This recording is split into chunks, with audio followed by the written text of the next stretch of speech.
Começa.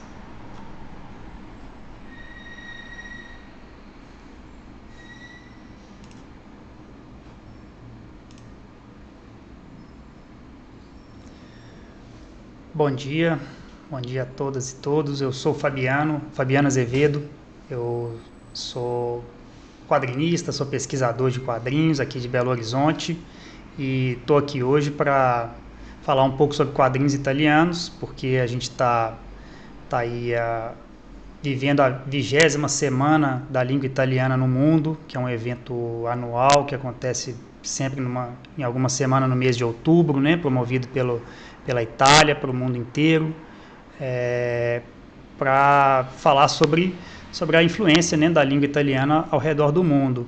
Esse ano, o tema bem legal, que é o italiano entre palavra e imagem, grafite, ilustração e quadrinhos. Por isso mesmo, eu fui convidado com muita honra, com muito orgulho para dar minha palavrinha aí, né? Fui convidado pelo consulado da Itália em Belo Horizonte, por meio do cônsul Dario Savarese. Eu agradeço muito ao convite e estamos aqui hoje para falar um pouquinho dessa história do quadrinho italiano aí. Espero que seja uma boa live aí, que todo mundo curta um pouco junto comigo.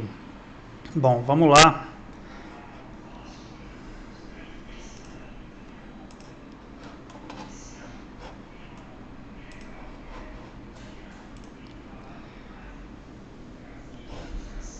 Então, os quadrinhos na Itália, não sei se todo mundo conhece aí, tem um nome muito, muito peculiar, né, que é fumetti, que são os quadrinhos, como é conhecido na Itália. Fumetti é o balãozinho de fala, né? É a fumacinha em italiano, o balãozinho de fala, é como é conhecido na Itália. Dentre os países europeus, onde os quadrinhos se solidificaram como um fenômeno cultural de massa, a Itália é um dos países de maior destaque, né, junto com França e Bélgica. A Itália tem uma data.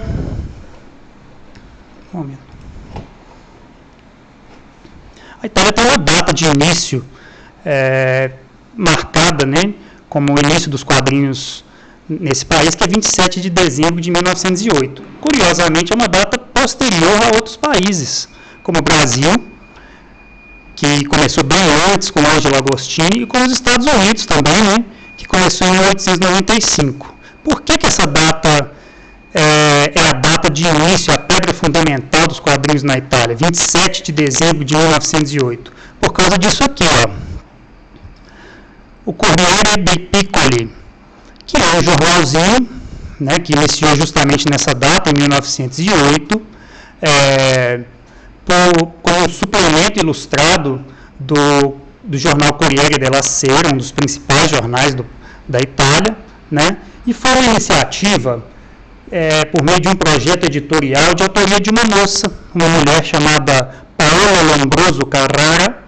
Era uma pedagoga socialista, né? Ela criou esse projeto editorial e fez uma pesquisa foi buscar quadrinhos e artistas americanos, né, onde o quadrinho já estava mais desenvolvido, e criou esse projeto editorial e tentou vendê-lo, né, para vários jornais italianos. O jornal que topou, comprou a ideia da Paola, foi o Corriere della Sera. Mas, curiosamente, o editor do jornal Corriere della Sera achou por bem trocar a editora, tirou a editora. Ele achou que uma mulher não poderia fazer o trabalho adequado que ele gostaria, e colocou um editor no lugar dela, da Paola. A Paola coube se comunicar com o público por meio da sessão de cartas. Ela inventou uma personagemzinha chamada Zia Maru,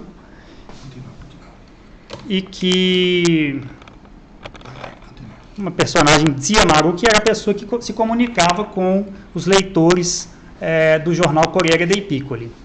Vocês podem ver aí, gente, por meio da imagem, que o Corriere dei Piccoli publicava quadrinhos, e os quadrinhos não tinham o balão de fala, o balãozinho de fala, o tal do fumetti. Ele ainda não fazia parte dos quadrinhos italianos no começo. Por quê? Porque a própria Paola, que inventou esse projeto editorial, ela achava que os balões de fala iriam atrapalhar a alfabetização das crianças. Sendo assim, todo quadrinho, mesmo os quadrinhos estrangeiros que vinham traduzidos para o italiano e eram publicados no Corriere dei Piccoli, saíam sem o balãozinho de fala.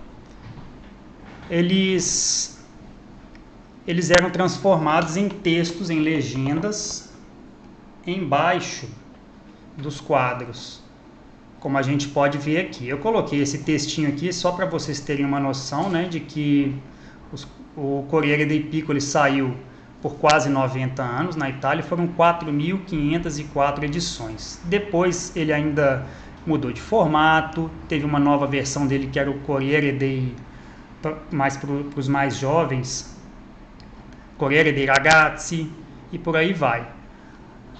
Aí eu separei alguns quadrinhos italianos que saíram no Corriere dei Piccoli.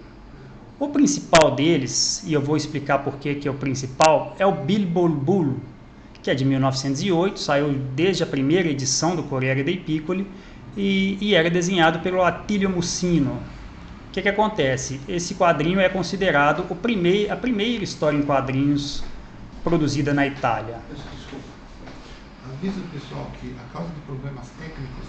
Estávamos aqui falando do Bilbo Bull, esse que é considerado o primeiro personagem dos quadrinhos da Itália. Vocês podem ver aí pela cena, né, que não tem balãozinho de fala, evidentemente, porque nessa época toda a produção de quadrinhos, seja italiana, seja trazida do estrangeiro, mesmo que tivesse balãozinho, o balãozinho era transformado em uma legenda, né, porque as pessoas que editavam os quadrinhos nessa época na Itália acreditavam que os balões de fala iriam atrapalhar a alfabetização das crianças.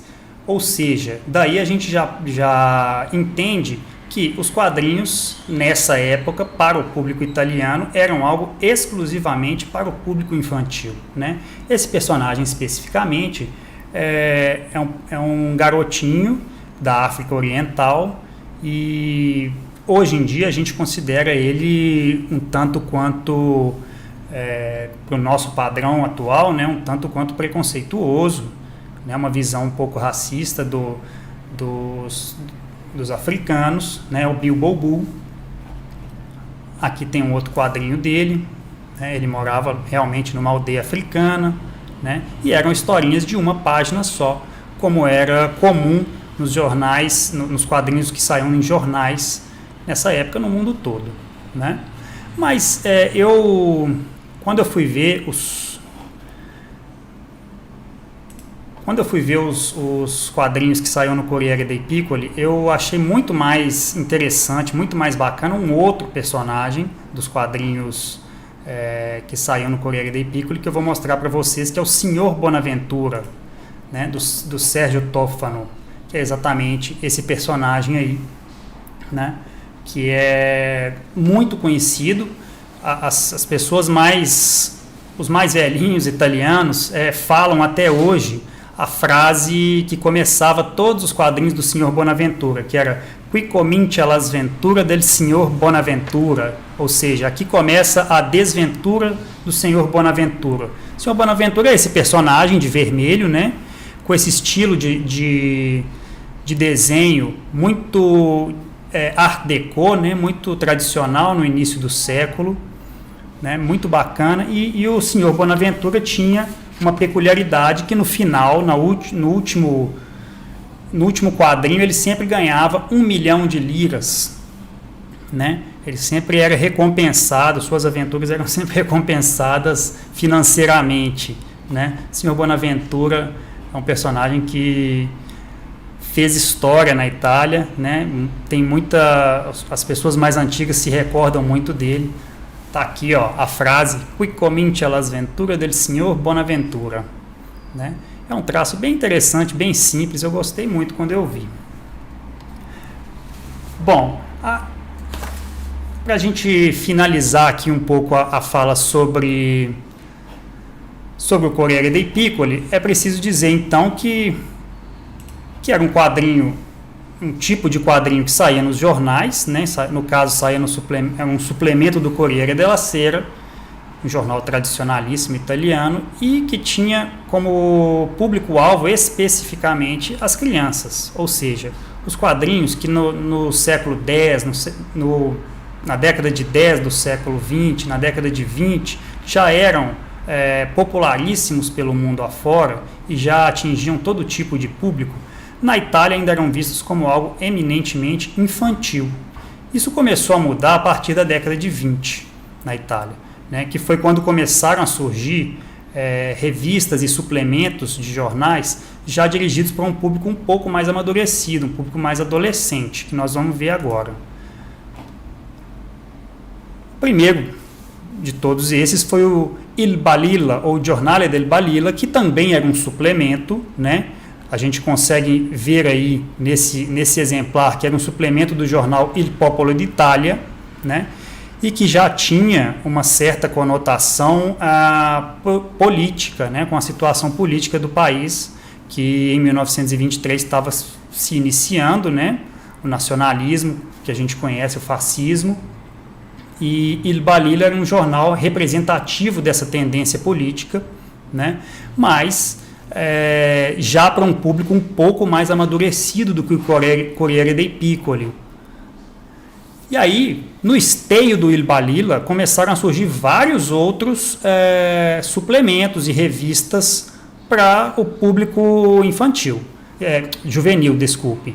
Por exemplo, a Jumbo, né, de 1932, eu separei esse quadrinho aqui para a gente observar o seguinte: já um trabalho de desenho muito mais elaborado, né, com muito mais detalhes, com um estilo de desenho mais fotográfico, né, Lucio, la vanguardista.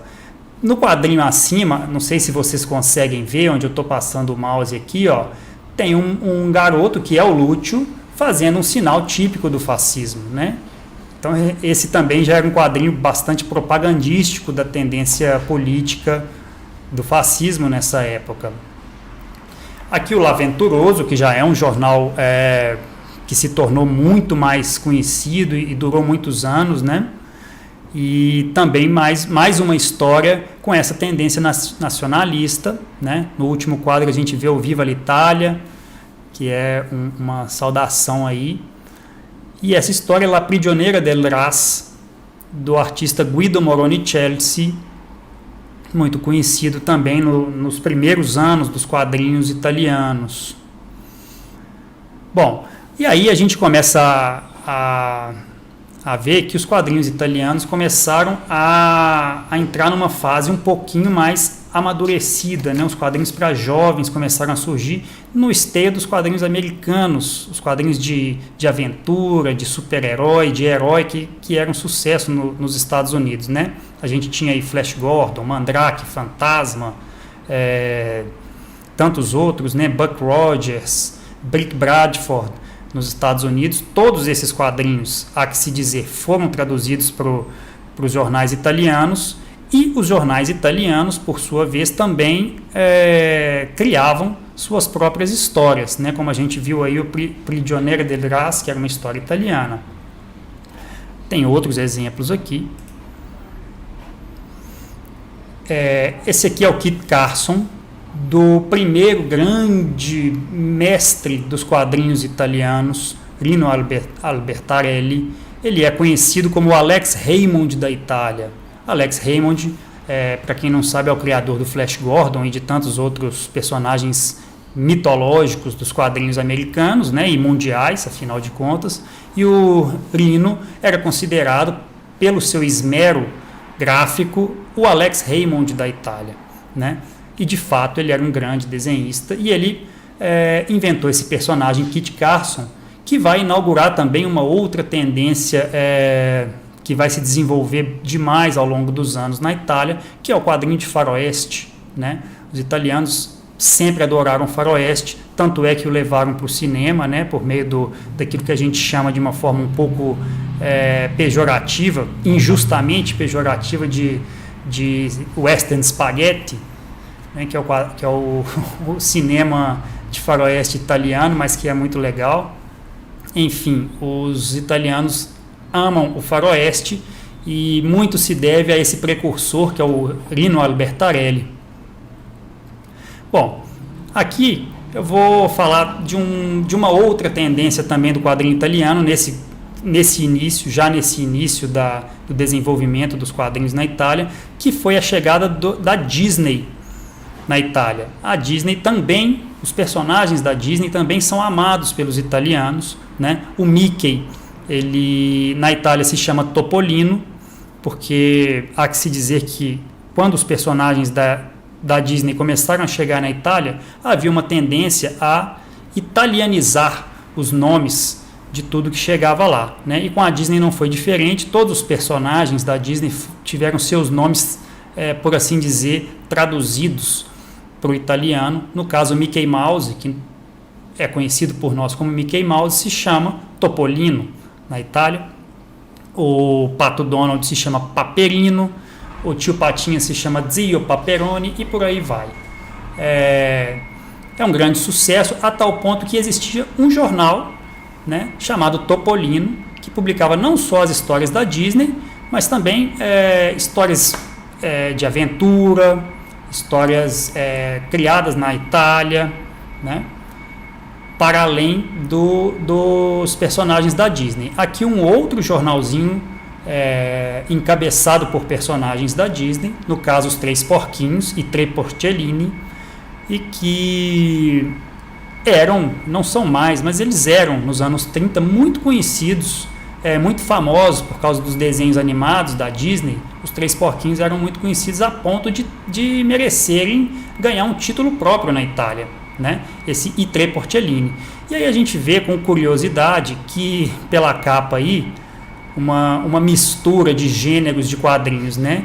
Ao mesmo tempo que tem os Três Porquinhos na capa, tem também uma história de aventura chamada Saturno contra a Terra, uma das histórias mais impressionantes dos primeiros anos dos quadrinhos na Itália, feita por 3 artistas que são, a essa altura, mitos do quadrinho italiano. Federico Pedrocchi, que desenhou muito a Disney, como veremos, ele era o roteirista dessa história, mas era também desenhista de outras histórias em quadrinhos. Cesare Zavattini e Giovanni Scolari, que eram os desenhistas.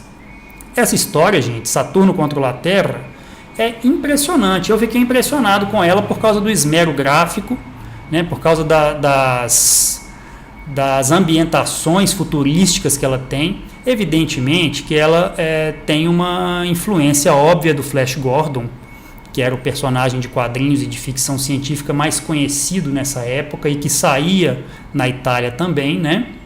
Então, Saturno contra a Terra foi meio que criado para rivalizar com o Flash Gordon, que saía em outros jornais italianos. Mas não deve nada ao Flash Gordon.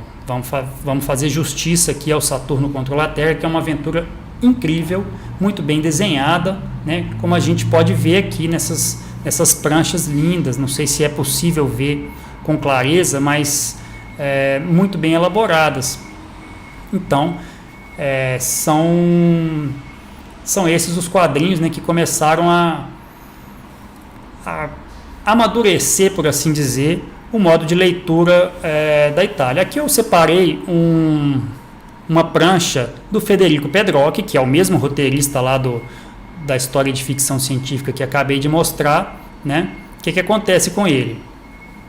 Quando o Walt Disney, em pessoa, visitou a Itália em 1935, e é uma visita muito famosa, eu vou mostrar porquê, ele deu pessoalmente a autorização ao Federico Pedrocchi para que ele passasse a desenhar histórias da Disney, uma autorização por escrito, né?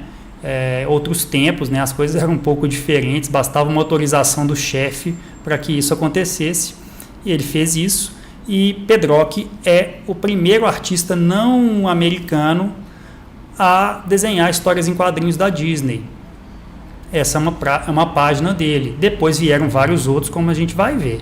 Aí aqui eu tenho, a título de curiosidade, essa foto de 1995 do filho do Duce, né, do presidente da Itália à época dos anos 30, Benito Mussolini, o Romano Mussolini, filho dele, com suas coleções de Topolino, Paperino, de tudo que era material da Disney, porque ele era um apaixonado. Por que tem essa foto aqui? Porque a partir de 1937 houve uma nacionalização completa de todo tipo de material artístico que saía na Itália, por determinação governamental. Ou seja, todos os quadrinhos estrangeiros que saíam nos jornais tiveram de ser cancelados, porque assim queria o governo. Só quadrinhos italianos podiam sair nos jornais. Porém, como eu disse, Disney visitou a Itália em 1935 a negócios, né? E foi à casa do Mussolini, foi fazer uma visita ao presidente, né? Deixou presentes lá para os filhos se declararam apaixonados pelos quadrinhos Disney, né? E então o governo italiano abriu uma exceção. Os únicos quadrinhos que permaneceram sendo publicados na Itália a partir de 1937 foram os quadrinhos da Disney, Topolino, Paperino e por aí vai, né? Isso durou até 1942, que foi quando os Estados Unidos entraram efetivamente na Segunda Guerra. A partir de 1942, essa situação se tornou insustentável e aí até mesmo, infelizmente, para os fãs e para os filhos do Mussolini, até mesmo os quadrinhos Disney tiveram de ser cancelados. Durou pouco, a verdade, mas teve esse cancelamento. E aí aconteceu uma coisa também curiosa que eu vou mostrar para vocês, que é exatamente isso aqui. Como tinha muito fã dos quadrinhos Disney, especialmente do Topolino, né, eles começaram a se sentir muito órfãos, e aí o Pedroche inventou um certo personagem Tufolino, que era nada mais, nada menos do que o Topolino, só que ele redesenhou os rostos dos personagens, né, para dizer que não era o Topolino. Era um personagem italiano, Tufolino, e seus amigos. É engraçado, é uma curiosidade, durou um ano. Eu realmente não sei dizer se o público italiano gostou muito dessa mudança aí, mas foi o que aconteceu. Bem, aqui eu coloquei alguns dos artistas italianos que fizeram a Disney mais conhecidos, inclusive conhecidos aqui no Brasil, né? Esse Giovan Battista Carpi, o mérito dele é ter criado o Paperinik, o Super Pápero, né? Por nós conhecido como Super Pato. Aqui o Romano Scarpa, um grande artista, a essa altura um mito dos quadrinhos italianos da Disney. E aqui o Cavazzano, que talvez seja o mais conhecido por nós brasileiros. Os quadrinhos do Cavazzano, as aventuras do Zio Paperone, o Tio Patinha, são as que mais saíram no Brasil, né, do Giorgio Cavazzano. Então, há que se dizer que a Disney a Itália, a Disney é americana, mas a Itália meio que adotou a Disney, né? Os italianos adoram a Disney e produzem muito quadrinho até hoje dos personagens Disney. Bom, a partir de 1945, terminada a guerra, a gente pode dizer que começa a maturidade do quadrinho italiano, por meio desse personagem aí, que a gente está vendo, né, que é uma revista encartada em jornais, chamada Lasso di Picche, que significa as de espadas, e foi criada por esse artista, Ugo Pratt, né, que vai se tornar, como veremos, um dos maiores, se não o maior mestre dos quadrinhos italianos de toda a história. O Lasso di Picche é um personagem mascarado, mais ou menos no esteio aí dos super-heróis americanos, né? Sempre a influência dos quadrinhos americanos aí, inevitável, né? Então, o Lasso di Picche era um mascarado, um justiceiro mascarado, né? Que tinha uma identidade secreta e tudo mais. e que foi a estreia do Hugo Pratt nas histórias em quadrinhos. Depois Hugo Pratt vai para a Argentina, conhece outros artistas e tudo, e começa a trabalhar outras histórias em quadrinhos ainda mais bem elaboradas, como por exemplo essa aqui, Fort Wheeling, né, que é uma história pré-Guerra Civil Americana, e que ele vai desenhar ela ao longo de sua vida, outros episódios ao longo de sua vida, né? Essa aqui que a gente está vendo é uma página da primeira fase dessa história, Fort Wheeling. Depois ele inventa o Sargento Kirk, né? Um outro personagem muito bacana também, uma história passada nos Estados Unidos. A gente tem aí uma prancha bem legal, né? Então Hugo Pratt começa a desenvolver o seu trabalho, primeiro com o Laço de Pique, depois ele vai para a Argentina, faz várias amizades, como por exemplo Hector Oesterheld, que seria o seu companheiro de um roteirista, né, argentino, que seria o seu companheiro, aí, seu parceiro profissional em muitos trabalhos posteriores, né? E quando ele torna a Itália, ele já é um quadrinista, por assim dizer, formado, né? Bom, alguns anos depois desse surgimento aí do Hugo Pratt para os quadrinhos, a gente tem um outro surgimento muito importante para o quadrinho italiano, que é o Tex Willer, né? Que é simplesmente o personagem mais conhecido, mais célebre da história da Itália, né? Tex Willer, que é esse ranger americano, é um personagem do faroeste, tem uma história bastante peculiar também a criação dele, porque é o seguinte: o Gianluigi Bonelli, que é o seu autor intelectual, né, o roteirista das histórias do Tex, ele já era roteirista de quadrinhos há mais tempo, e durante a guerra ele se separa da sua esposa, e na hora da divisão de bens, a esposa ficou com uma pequena editora que o Bonelli havia criado nos anos 30. E a Thea era a esposa dele.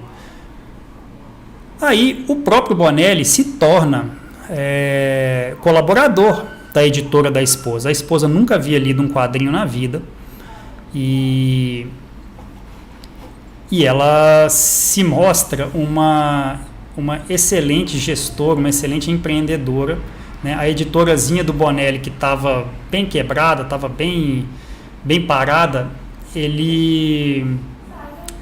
a editora começa a se desenvolver bem com a Thea, né? Ela começa a lançar vários títulos, especialmente títulos de faroeste, né? E o Bonelli é um dos colaboradores da ex-esposa, né? na editora dela, e aí ele cria esse personagem, Tex Willer, que é simplesmente o personagem mais famoso da história da Itália. Ele cria juntamente com Aurelio Galepini, que é quem faz os desenhos, o Galep, né? E o Tex se desenvolve aí e ajuda também a criar um novo tipo de publicação. Como a gente viu até agora, os quadrinhos italianos saíam, em sua maioria, em formato jornal, né? Como suplemento dos jornais e tudo. Mas aí o que acontece? Acabou a guerra, tem início um processo de desenvolvimento, de reindustrialização da Itália, como em outros países da Europa, né? E começa a acontecer um intenso ir e vir de trabalhadores, né? Vou para a fábrica, volto da fábrica, vou para a indústria, volto para casa, né? Esse trajeto, muitas vezes feito por trem, por ônibus e tal, os caras começavam a querer ler, né? E até a editora aí, do Tex, ela teve, não foi só ela, né, mas ela foi quem mais desenvolveu quem mais participou desse processo. Ela teve a brilhante ideia aí de criar as edizioni tascabili, que são as edições de bolso, né? Então ela ajuda a trazer para o público italiano esse formatinho, né, de revistinha de bolso, como esse aqui, que é um exemplar do Ken Parker, falaremos do personagem daqui a pouco, né? Edições de bolso que são as edições que o trabalhador leva consigo, né? Põe no bolso e leva. O Tex começa a fazer sucesso justamente por meio desse tipo de edição, né? O livrinho de bolso mensal, o cara põe no bolso, leva e vai lendo. Vai para o trabalho, vai lendo e tal. A Bonelli começa a se desenvolver por meio desse tipo de publicação, né? E é preciso dizer também que em 1948 ela ainda não se chamava Bonelli, ela vai ganhar vários nomes ao longo da década de 50 e só no final da década de 50, quando Sérgio Bonelli, o filho da Thea e do Gianluigi, assume a direção da editora, a editora muda seu nome para Bonelli, como a gente conhece hoje. Bem, eu coloquei aqui como um pouco como curiosidade, mas também porque é preciso falar, né, de Benito Giacovitti. É um dos artistas mais legais, na minha opinião, da Itália. Esse personagem dele, o Coccobio, criado em 1957, ele é uma paródia às tão consagradas histórias de faroeste na Itália, né? O Giacovitti tem esse desenho completamente intenso, cheio de personagens, cheio de coisas nas páginas, né? Tudo maluco, tudo muito doido. É um ícone dos quadrinhos italianos, né? Aqui a gente tem um exemplo do trabalho dele. É realmente um grande mestre que surgiu nessa época, por assim dizer, na contracultura do quadrinho de faroeste, né? Ele era um cara que fazia paródias e tal. Bem, aqui eu tenho mostrar para vocês algumas edições do Tex ao longo das décadas, né? Inclusive brasileiras. É preciso dizer que o Tex é também um dos maiores sucessos editoriais no Brasil. Ele é publicado praticamente de forma ininterrupta desde 1971 no Brasil. Primeiro pela editora VEC, depois passou por várias outras editoras, né? Pela Mitos, tem publicação pela Rio Gráfica, pela editora Globo, né? Vários formatos de Tex ao longo das décadas, aqui no Brasil também, né? E na Itália, desde que foi criado em 1948, o Tex também é publicado ininterruptamente, o que dá a ele o título de personagem de quadrinhos publicado há mais tempo na história da Itália, né? Ou seja, o Tex é um fenômeno, né? Merecido. Bom, aqui eu coloquei alguns exemplos de capas de quadrinhos da Bonelli, né? E de várias épocas também. Acho legal a gente notar, e isso foi uma coincidência, que existe um certo padrão de capas, né? Todas elas seguem um determinado padrão, o personagem central da história, né? Sempre os títulos da Bonelli são sempre de um personagem, né? Temos aí o Ken Parker, que é um herói do faroeste, temos o Nathan Never, que é um herói da ficção científica, do futuro, temos Zagor, que também é do faroeste, Dylan Dog, que é um personagem inglês, que é um detetive de coisas misteriosas, de coisas sobrenaturais, temos a Júlia, né, que também é uma criminóloga, uma personagem feminina, felizmente, temos também o Martin Mystery, que é o detetive do impossível. Todos eles, né, estão centralizados nas capas das revistas, elas seguem realmente um padrão, né? E esse padrão não é só no formato, mas também, como a gente pode ver, na forma como é desenhado. Eu vou mostrar de novo o Ken Parker, para a gente ter uma ideia que é sempre, salvo exceções, são sempre preto e brancas, né? As revistas, salvo exceções, tá? E nesse formato aqui, existem os formatões e tal, mas esses são os formatos especiais da Bonelli. A Bonelli geralmente lança seus títulos, e são vários, são sempre vários, né? Esse formatinho é um formato barato, né? Hoje em dia nem tão barato assim, mas nasceu como algo muito barato e de cunho muito popular, né? Para atingir muitos leitores. O Tex, para se ter uma ideia, chegou a ser vendido na Itália alguns meses mais prósperos, alguns períodos mais prósperos, mais de 1 milhão de exemplares por mês, o que é um número bastante, né, não é de se jogar fora 1 milhão de exemplares por mês, né? E no Brasil também é muito sucesso. Não só o Tex no Brasil, há que se dizer, vários outros personagens da Bonelli fizeram sucesso também no Brasil, como Ken Parker, né? Dylan Dog também tem sua história, a Júlia, saiu nos anos 70, 80, não sei se quem é mais velho que está assistindo aqui se lembra do personagem Akin, que era um personagem Tarzanideu, né? Da linha dos heróis da África, né? Os heróis que vestem tanguinha e são criados por macacos. O Akin era um personagem muito popular nos anos 70 e 80, inclusive no Brasil, né? Eu mesmo comprei vários gibis do Akin nessa época, aí, anos 80. Bem, no esteio desse tipo de publicação em formatinho, né, os Edizioni Tascabili, surge em 1962, por meio de duas irmãs, as Giussani, Sorelle Giussani, um quadrinho muito curioso que vai inaugurar um estilo de quadrinho italiano, que é o fumetto nero italiano, ou seja, o quadrinho negro italiano, né, que é um tipo de quadrinho de anti-heróis, né? Os heróis não são exatamente heróis, por assim dizer, eles são vilões, né?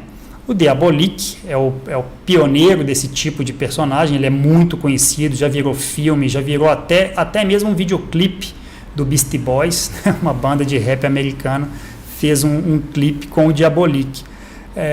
O Diabolik o formato do livrinho do Diabolik é ainda menor do que os livros da Bonelli, e ele é um ladrão de joias, né? É um personagem bastante controverso, né? Porque são histórias que principalmente no início primavam pela violência, pela maldade dos protagonistas, né?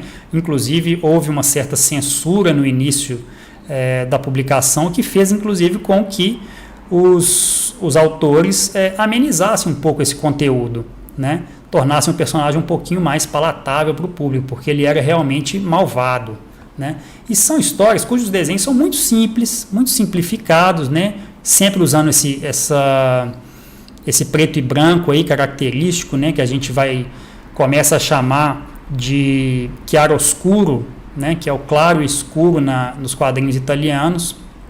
O Diabolik usa isso por excelência e cria uma tendência italiana, que é o tal do fumetto nero, e a ele vão se seguir outros artistas, né? Como por exemplo essa dupla Max Bunker e Magnus. Magnus vai se tornar daqui a pouco também mais um dos grandes mestres do quadrinho italiano, né?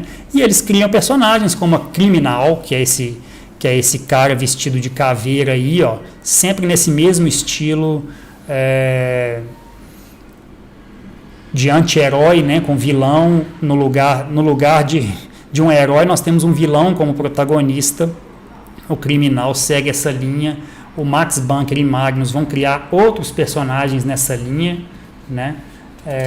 Por exemplo, a Satanic, que é uma personagem, e por aí vai. Depois, Max Bunker e Magnus resolvem amenizar um pouco essa temática e criam Alan Ford, que é um personagem muito conhecido na Itália. Também sai ininterruptamente desde 1969,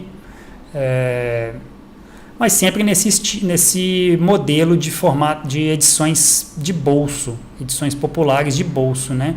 Quando eu fui na Itália, eu tive a oportunidade de conhecer um amigo lá, um cara um pouquinho mais velho, e ele tinha simplesmente todos os Alan Ford, desde o primeiro, uma estante no quarto dele com todos, muito bem guardados, muito bem conservados. Eu imagino quanto que deve valer essa coleção dele, porque são mais de 50 anos de publicação ininterrupta do Alan Ford na Itália, né? Bem, aí vamos retroceder 2 anos aqui em relação ao Alan Ford para voltar a falar de Ugo Pratt, né? Que é aquele que eu falei há pouco e que em 1967 dá início a sua obra-prima, né? E que também é uma das grandes obras-primas do quadrinho italiano, que é o Corto Maltese, com a sua primeira história na Ballata del Mare Salato. Começa a sair numa revista italiana que era o Sargento Kirk, né? Que era uma revista que já trazia as histórias do Hugo Pratt, e ele começa a desenhar essa história, influenciado, inspirado pelas suas leituras, pelos romances que ele gostava muito, como as histórias do Herman Melville, do Conrad, do italiano Emilio Salgari, né? Histórias sobre o mar, histórias sobre o Oceano Pacífico, sobre o Oceano Índico. Ele começa a criar as histórias desse herói Corto Maltese, né? E são as histórias que ele vai dar continuidade ao longo de sua vida e que vão realmente se tornar as suas obras máximas e algumas das obras-primas do quadrinho italiano, né? Aqui a gente tem algumas capas e uma tirinha aqui do Corto Maltese. Essas duas capas são Favole di Venezia e La Casa Dorata di Samarcanda, são duas das principais aventuras do Corto Maltese, já numa fase posterior, inclusive, à Balada do Mar Salgado, né? Quando o traço do Hugo Pratt já fica ainda mais bonito, mais bem desenvolvido, né? E o personagem também começa a ganhar, por assim dizer, vida própria. Nesses 3 quadrinhos aí, ele contracena com o seu algoz, o seu alter ego, né? Sua cara metade, por assim dizer, que é o Rasputin, um personagem histórico, né? Mas que o Hugo Pratt dá a ele características próprias. Bom, é com o Hugo Pratt e o Corto Maltese, nesse período aí que o quadrinho italiano começa a ganhar uma outra conotação. É preciso dizer também, gente, que os anos 60, eles assistem a uma espécie de academicização, se é que se pode dizer assim, dos quadrinhos no mundo todo, e na Itália não é diferente, né? Pessoas como Umberto Eco, Federico Fellini, na Itália, o Michelangelo Antonioni, diretores de cinema, né, começam a falar sobre quadrinhos e a tratar os quadrinhos como uma obra de arte, diferente daquilo que as pessoas viam os quadrinhos até então, né? E aí os quadrinhos começam a ganhar uma outra conotação de fato. O Corto Maltese é um dos personagens que endossa, né, essa nova abordagem que se dá aos quadrinhos, mas tem outros contemporâneos ao Corto Maltese e ao Hugo Pratt. Eu vou mostrar aqui. Um deles é justamente o Guido Crepax, né, que é outro mito, outro mestre dos quadrinhos italianos, que criou a Valentina em 1965, né? É bem verdade que a Valentina não era a protagonista das primeiras histórias, mas ela se torna a protagonista, e o Crepax tinha esse estilo de desenho, no meu modo de entender, maravilhoso, que tem algo de moda, né? Tem algo de art déco, muito peculiar, não se parece com nada, nenhuma outra coisa que foi feita nos quadrinhos italianos se parece com o Guido Crepax, nem se a gente tenta copiar, né?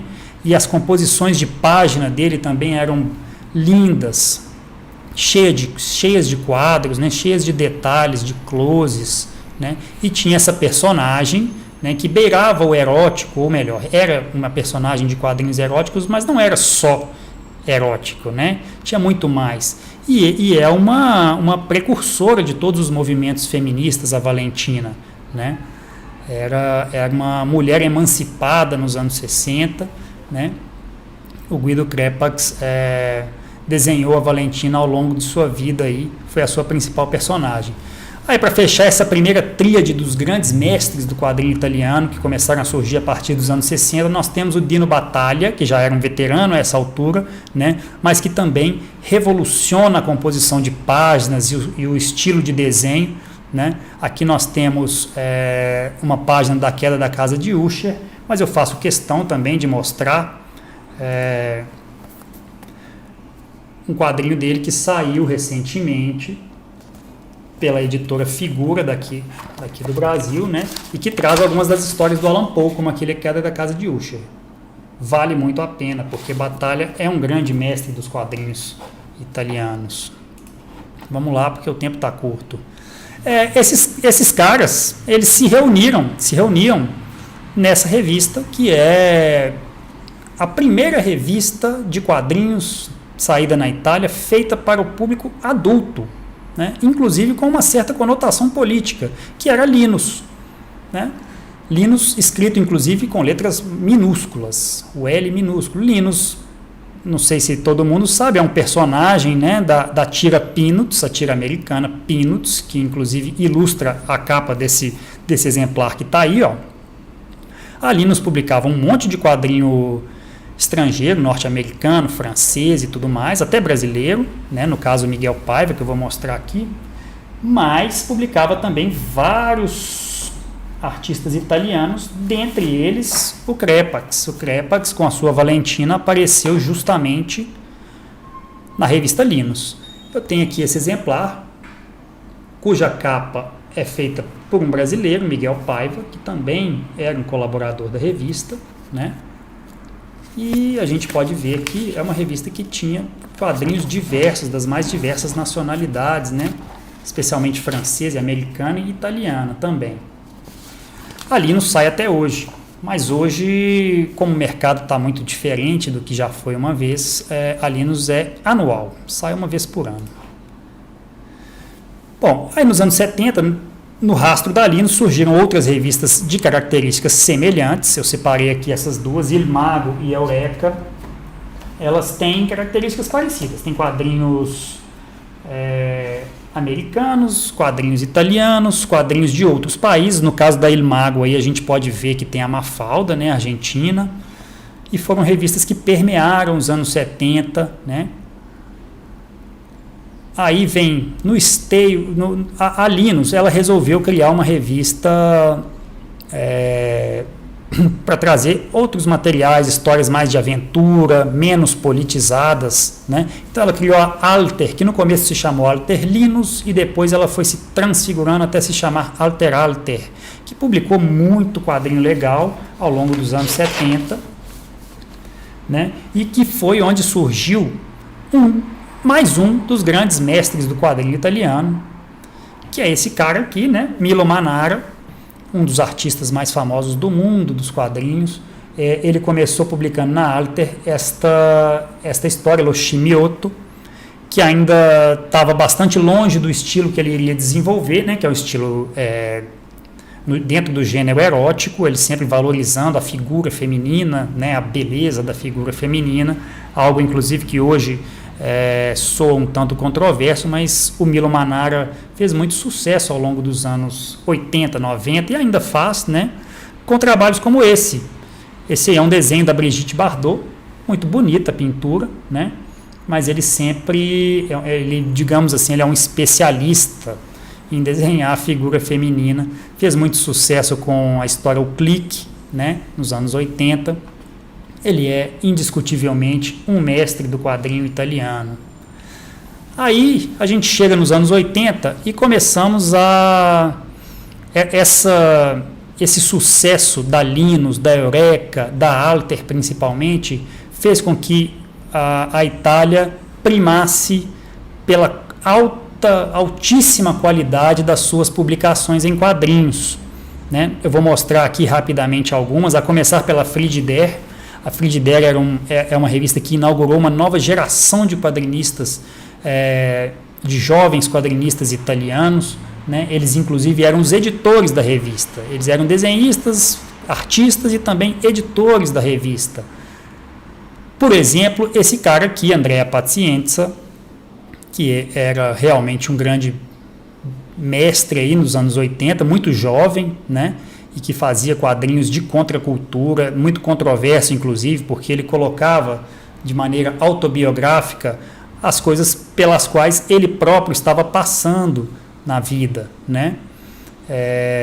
Então ele coloca a sua relação com as drogas, com o sexo, né? Com a juventude, com uma certa violência até, né? Mas é um retrato de época e muito bem desenhado, porque ele era um exímio artista, um artista maravilhoso. Aqui temos dois trabalhos dele, né?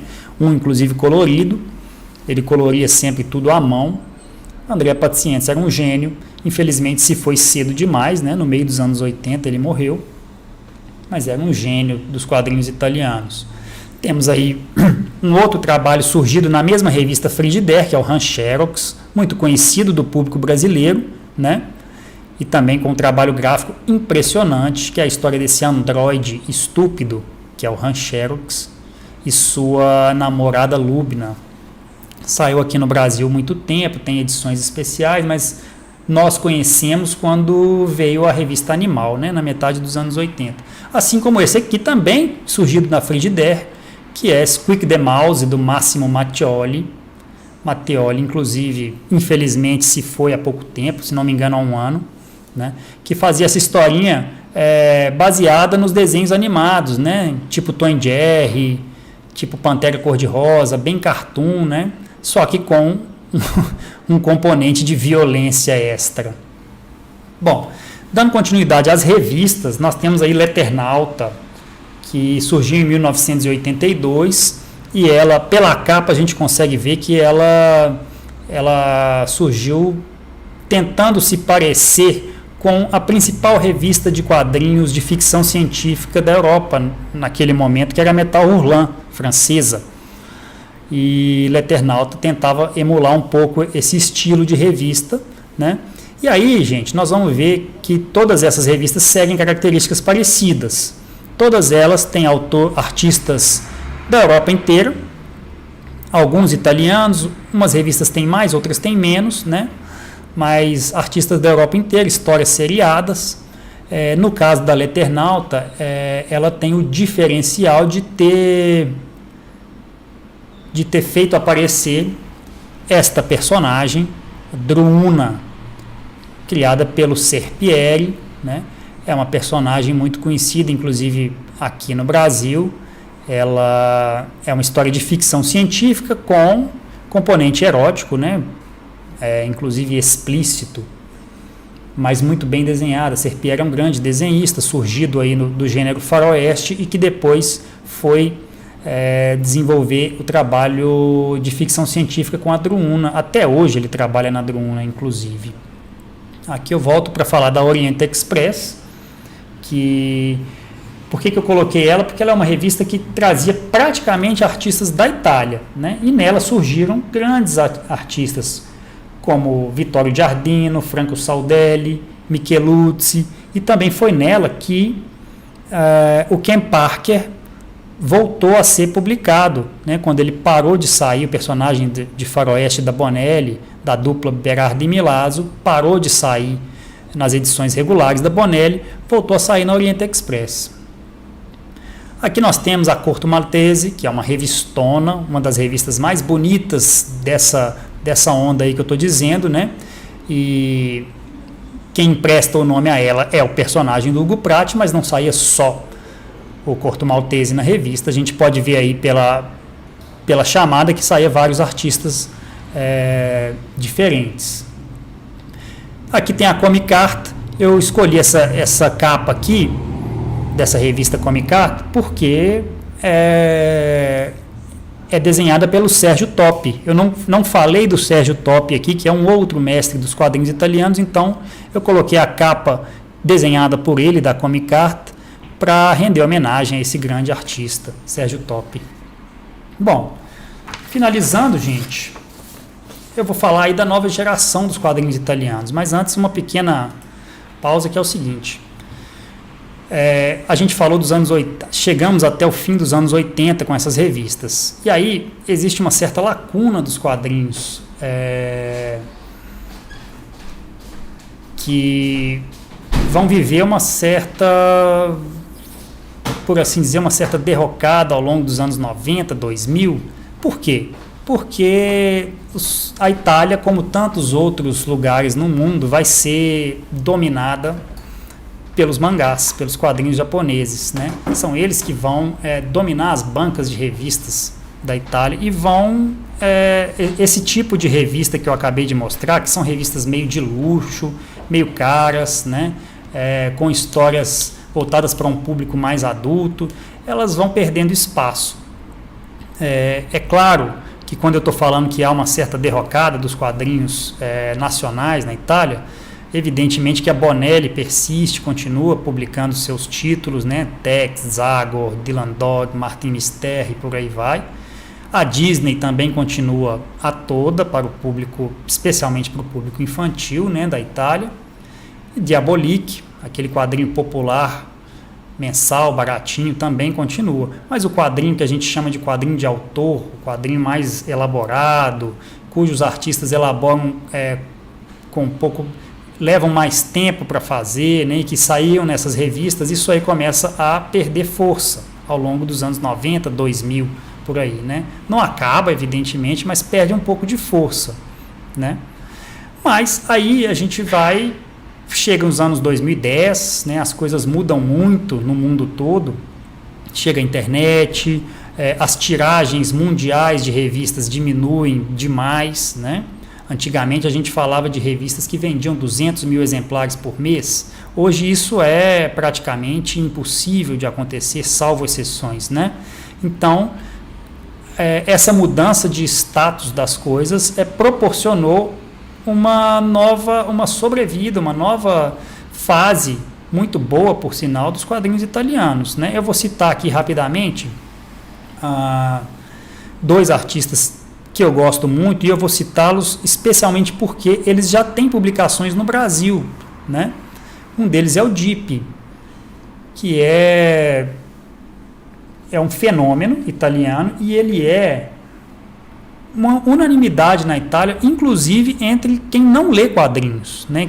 Quem gosta de ler romance, quem gosta de ler livro, né? As pessoas que têm até um certo preconceito de ler quadrinhos, de achar que quadrinho é coisa de moleque, até essas pessoas amam o Dipi, porque ele tem além da beleza estética do trabalho do Dipi, como a gente pode ver nessas páginas dele, que são inclusive muito variadas, né? Uma preta e branca, só traço, uma aquarela muito bonita, além dessa excelência gráfica, estética do seu trabalho, ele tem uma grande profundidade narrativa, né? Um olhar sensível e também, por vezes, muito autobiográfico, né? Então ele é considerado um escritor por excelência na Itália hoje, repito, uma unanimidade, tudo que ele publica é best-seller lá na Itália, né?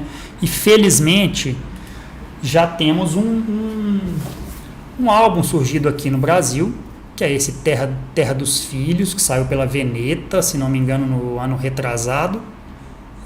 Excelente esse trabalho, excelente. É um trabalho meio uma distopia, né? Parece que o mundo meio que acabou e só restam poucas pessoas no mundo.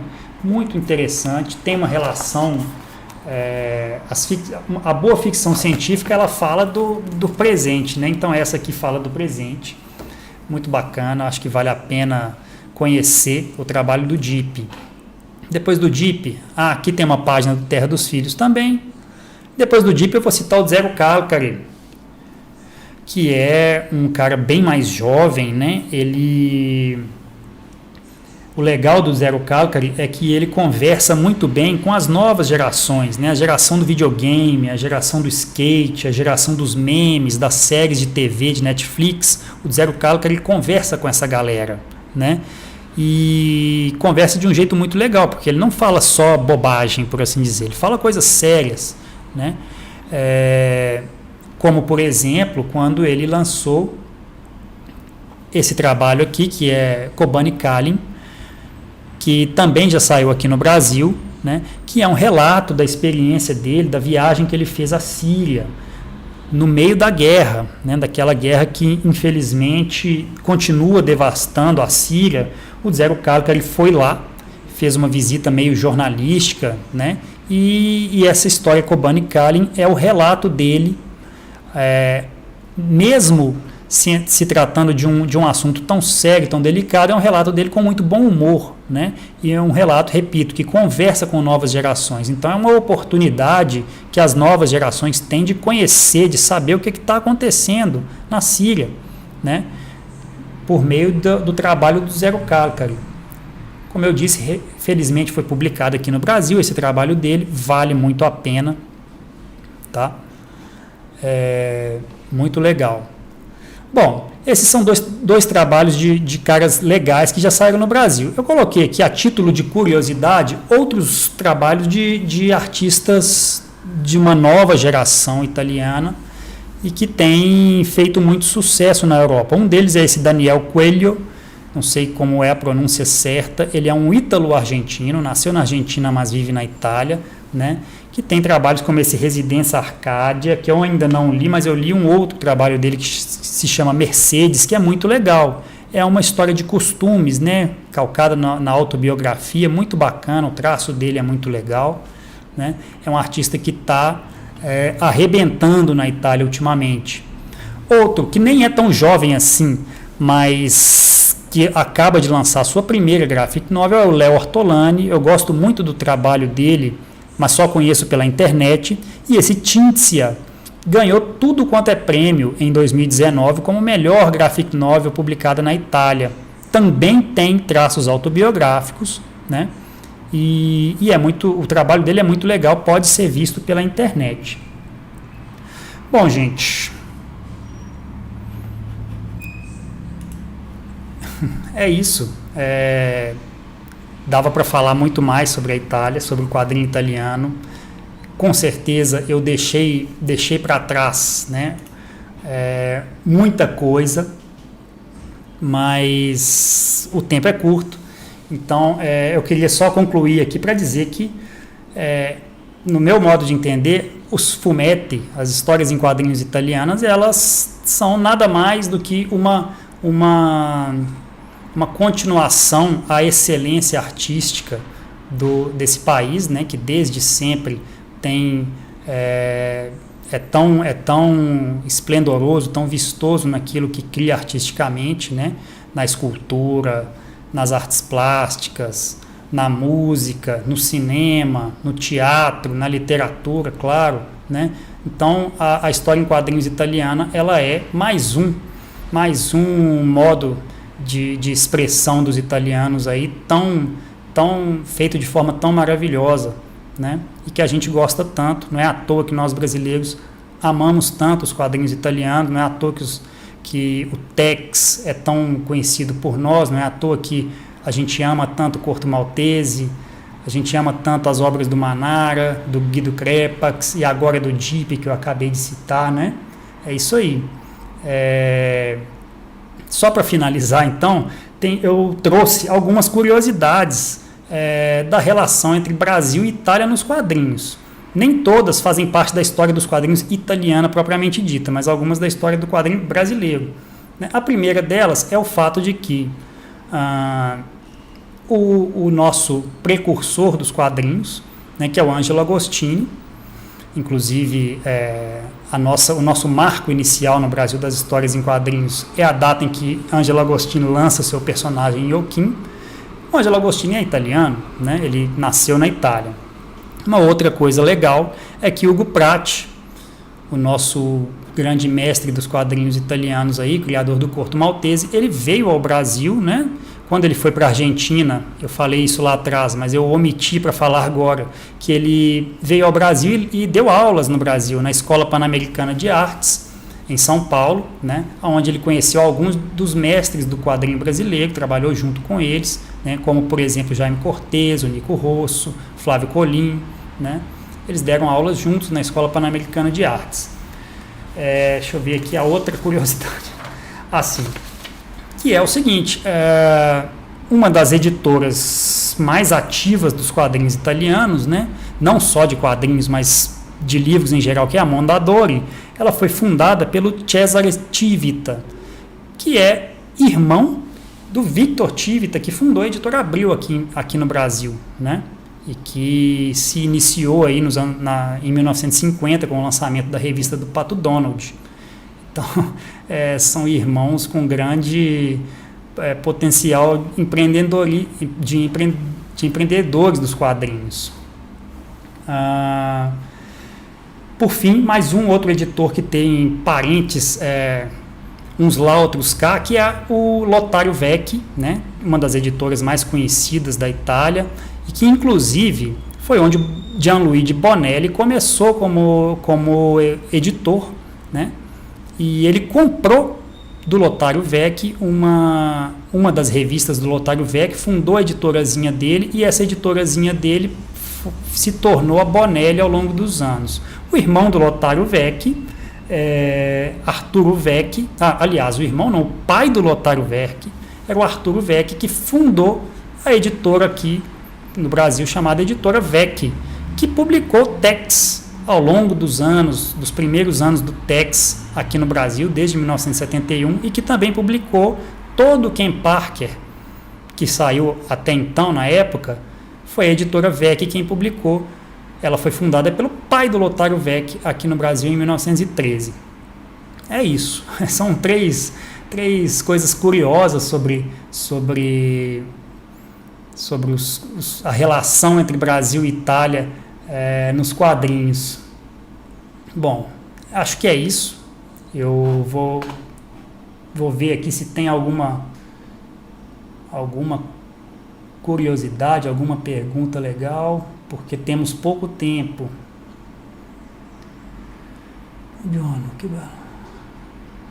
Houve desenhista brasileiro do Tex? Não? Ixi! Essa pergunta quem fez foi o José Ferreira.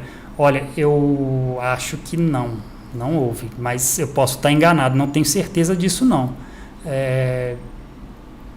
Eu sei que existem desenhistas brasileiros na Bonelli, mas eu não tenho certeza se algum deles teve o privilégio de desenhar alguma história do Tex. Não sei mesmo. Bom, agradeço a todo mundo, parece que teve muitos comentários, legal. Agradeço a todo mundo e acho que é hora de despedir, porque o tempo já está passando. Eu gostaria de, mais uma vez, dizer, né, que a gente está aqui participando dessa live com muito orgulho, com muita satisfação, que como parte da 20ª semana da língua italiana no mundo, né? E a convite do Consulado da Itália em Belo Horizonte, por meio do cônsul Dario Savarese. Eu gostaria de agradecer muito a ele e a todo mundo, a equipe aqui do consulado que me ajudou bastante. E é isso aí, gente. Gostei muito, espero que vocês tenham gostado e a gente se encontra numa próxima oportunidade. Valeu!